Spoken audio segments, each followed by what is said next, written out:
আসসালামু আলাইকুম। আমি মিজান পেয়েছি। আছি আজকে আপনাদের সঙ্গে। প্রিয় ভাই ও বোনেরা, আজকে আপনাদেরকে আমি আজকে আপনাদের সঙ্গে আমি আলোচনা করব এস্টিমেশন অফ হিমোগ্লোবিন। এই হিমোগ্লোবিন টেস্টটা কিভাবে করে, তার প্রিন্সিপাল কি, তার মেথড, প্রসিডিউর, প্রিকুশন, নরমাল রেঞ্জ ইত্যাদি বিষয় নিয়ে কথা বলবো। প্রিয় ভাই ও বোনেরা, চলুন শুরু করা যাক। শুরুতেই আমি আপনাদেরকে একটা তথ্য দিব, সেটা হলো এই যে এস্টিমেশন অফ হিমোগ্লোবিন এর মেথড আছে কতটি। এর মেথড আছে প্রায় 5টার মতো। 1 নম্বরে আছে ভিজুয়াল কালার কম্পারিজন, 2 নম্বর আছে গ্যাসোমেট্রিক মেথড, 3 নম্বর আছে স্পেকট্রো ফটোমেট্রিক মেথড, 4 নম্বর আছে ইলেকট্রনিক হেমাটোলজি অ্যানালাইজার, আর 5 নম্বর আছে আদার মেথড। তো আপনারা এতগুলো মেথডের নাম শুনলেন, নিশ্চয়ই আপনারা এখন কনফিউশন হয়ে গেছেন যে আমি আসলে কোন মেথড নিয়ে আলোচনা করব। হ্যাঁ, আমি আজকে আপনাদেরকে এই ভিজুয়াল কালার কম্পারিজন এটার মধ্যে আছে শার্লিজ এসিড হেমাটিন মেথড, এই মেথডের বিস্তারিত আলোচনা করব। তার মানে আপনারা মনে হয় বুঝতে পারছেন যে এই যে 5টা মেথডের নাম বলছিলাম, এই 5টা মেথডের মধ্যে সবচেয়ে সহজ, নির্ভরযোগ্য এবং গ্রহণযোগ্য রিপোর্ট তাহলে অবশ্যই শার্লিজ এসিড হেমাটিন মেথডে রেজাল্ট পাওয়া যাবে।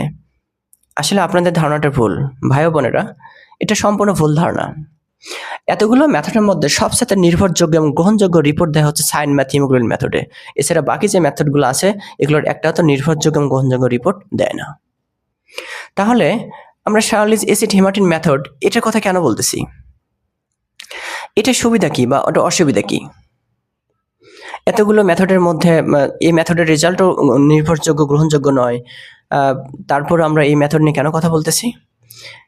আমরা এটার এই শার্লিজ এসিড হেমাটিন মেথডের অ্যাডভান্টেজটা একটু বলি, এর সুবিধাটা একটু বলি। সুবিধাটা হচ্ছে এই যে এটা খুব সহজে পরিবহন করা যায়, খরচ কম হয়,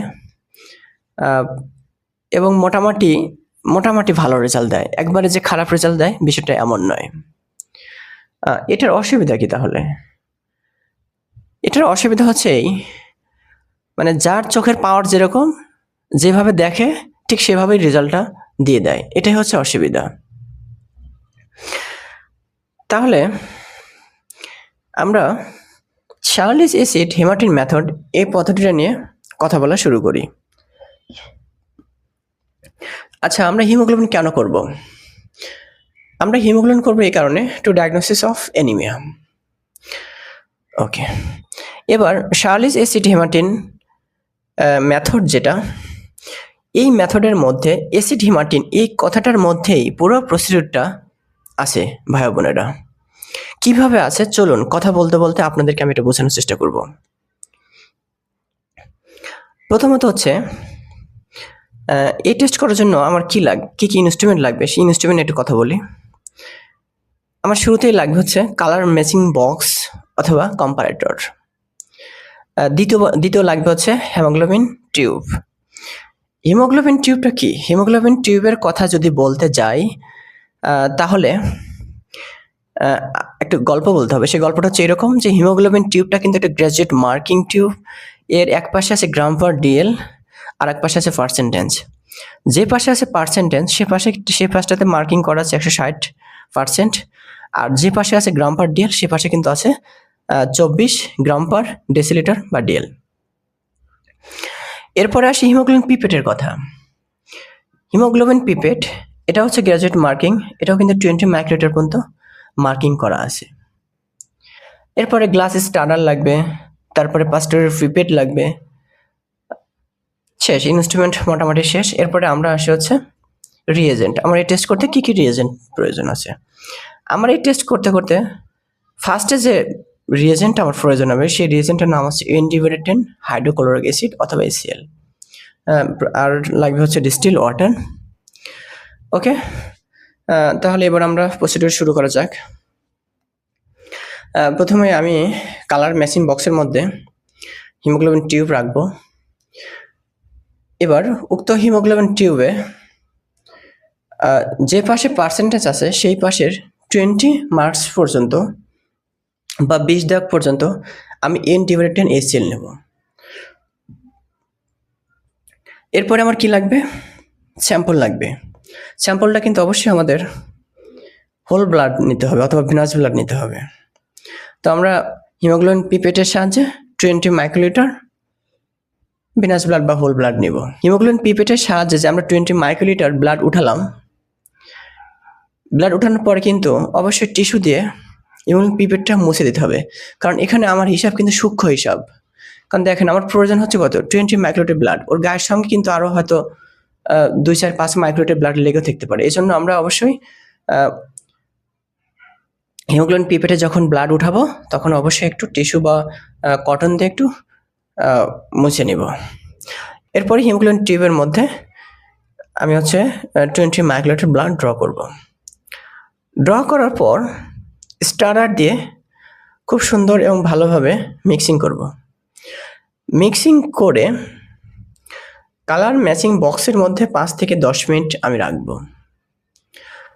এতক্ষণ আমি যে কথা বললাম এটা কিন্তু বইয়ের কথা। আপনি যদি 5 মিনিট রাখেন তাহলে 5 মিনিটের কথা বলেন, আর যদি আপনি 10 মিনিট রাখেন তাহলে আপনি 10 মিনিটের কথা বলেন। ধরুন আমি 10 মিনিট রাখছি। এই 10 মিনিটে কি হয়েছে? শুরুতে আপনাদেরকে আমি একটা কথা বলেছিলাম, সেটা হচ্ছে যে এই অ্যাসিড হিমাটিন এই কথার মধ্যে কিন্তু পুরো প্রসিডিউর আছে, অর্থাৎ সেই কথা আমি এখন বলবো। কিভাবে? চলুন বলি। আমি এখানে যে রিয়েজেন্ট বা কেমিক্যালটা ব্যবহার করছি সেটা ছিল কি N/10 HCl। এটা কি ধরনের সলিউশন? আমরা জানি সলিউশন আছে কয়েক প্রকার: আইসোটোনিক, হাইপোটোনিক, হাইপারটোনিক। কোন সলিউশনের কি ক্রাইটেরিয়া একটু বলি। আইসোটোনিকের ক্রাইটেরিয়া হচ্ছে তার সংস্পর্শে যদি আরবিসি বা সেল আসে তাহলে যেমন ছিল তেমনই থাকে। হাইপোটোনিকের ক্রাইটেরিয়া হচ্ছে তার সংস্পর্শে যদি কোনো সেল আসে তাহলে একটা পর্যায়ে গিয়ে ব্লাস্ট হয়ে যায়। আর হাইপারটোনিকের ক্রাইটেরিয়া হচ্ছে আরবিসির মধ্যে যে হিমোগ্লোবিন বা পানি যেটাই বলেন কেন যা আছে সব চুষে বের করে নিয়ে আসে। তাহলে এইখানে N/10 HCl এটা আমরা কি সলিউশন দিচ্ছি? এটা অবশ্যই হাইপোটোনিক সলিউশন দিয়েছি। তাহলে যখন হাইপোটোনিক সলিউশনের সংস্পর্শে যখন আরবিসিগুলো যায় তখন কি হয়? তখন আরবিসিগুলো পানি খাওয়া শুরু করে। পানি খাইতে খাইতে খাইতে খাইতে খাইতে একটা পর্যায়ে গিয়ে আরবিসিগুলো কি হয়? ব্লাস্ট হয়ে যায়। ব্লাস্ট হওয়ার পর আরবিসির ভিতরে যে হিমোগ্লোবিন আছে সেটা ছড়িয়ে পড়ে এবং একটা কালার ফর্ম করে। সেই কালারটার নাম হচ্ছে গোল্ডেন ব্রাউন কালার। আর এই যে প্রসিডিউর বা এইটুককে বলতেছে হচ্ছে অ্যাসিড হিমাটিন ক্রিয়েট। মিনিট বা 10 মিনিট পরে অথবা এই 5 বা 10 মিনিটের মধ্যে একটা ব্রিকে হলো, সেই ব্রিকেটা কি হচ্ছে যে অ্যাসিডের সংস্পর্শে যখন আরবিসিগুলো যাচ্ছে পানি খেতে খেতে ব্লাস্ট হচ্ছে এবং ভিতর থেকে আরবিসির ভিতর থেকে হিমোগ্লোবিন ছড়িয়ে পড়তেছে, এরপর একটা কালার ফর্ম করতেছে, সেই কালারটা হচ্ছে গোল্ডেন ব্রাউন কালার। এবার 5 বা 10 মিনিট পরে আমরা কালার মেশিন বক্সের মধ্যে রেখেই খালি চোখে সূর্যের আলো অথবা কোন একটা লাইট সোর্স বরাবর ধরে দেখব যে দুই পাশে কালার ম্যাচিং বক্সের দুই পাশে যে গোল্ডেন ব্রাউন কালার আছে এবং এই কালারের সঙ্গে কালার ম্যাচিং বা ম্যাচ করছে কিনা। যদি ম্যাচ না করে থাকে তাহলে কি করব? যদি ম্যাচ না করে থাকে তাহলে 1 ড্রপ ডিস্টিল ওয়াটার দিব, দেওয়ার পর স্টার দিয়ে ভালো করে মিক্সিং করব। আবার আমরা সানলাইট বরাবর ধরবো এবং ধরে দেখবো যে দুই পাশের যে কালার ম্যাচিং বক্সের কালার আছে এবং সেই কালার সঙ্গে মিলে গেছে কিনা অথবা মিলছে কিনা। যতক্ষণ পর্যন্ত না দুই পাশের রঙের সঙ্গে না মেলে ততক্ষণ পর্যন্ত drop by drop distil water যোগ করতেই থাকতে হবে। যখন মিলে যাবে তখন আমাকে রেজাল্ট ডিক্লেয়ার করতে হবে। রেজাল্টটা কেমন হবে? রেজাল্টটা হচ্ছে আমি আগেই বলছি যে হিমোগ্লোবিন টিউব যেটা ছিল, হিমোগ্লোবিন টিউবের গায়ে কিন্তু এক পাশে ছিল পার্সেন্টেজ আর এক পাশে হচ্ছে গ্রাম পার ডিএল, অর্থাৎ যত দাগ পর্যন্ত ছিল, যে আমরা জানি যে পার্সেন্টেজ ছিল 160% আর গ্রাম পার ডেসিলিটার ছিল হচ্ছে 24, অর্থাৎ যদি মনে করেন যে 80% হয়, এদিকে হয়তো হবে হচ্ছে 11 গ্রাম পার ডিএল, এমনভাবে রেজাল্ট বলতে হবে। এখন একটা কথা আছে, সেটা হচ্ছে অনেক সময় দুটোর সমান একটা রেজাল্ট বলতে হয়। কীভাবে? মনে করুন যে গ্রাম পার ডিএল এটা নেই, শুধু আমার হিমোগ্লোবিন রেজাল্ট আসছে হচ্ছে ধরেন 80%।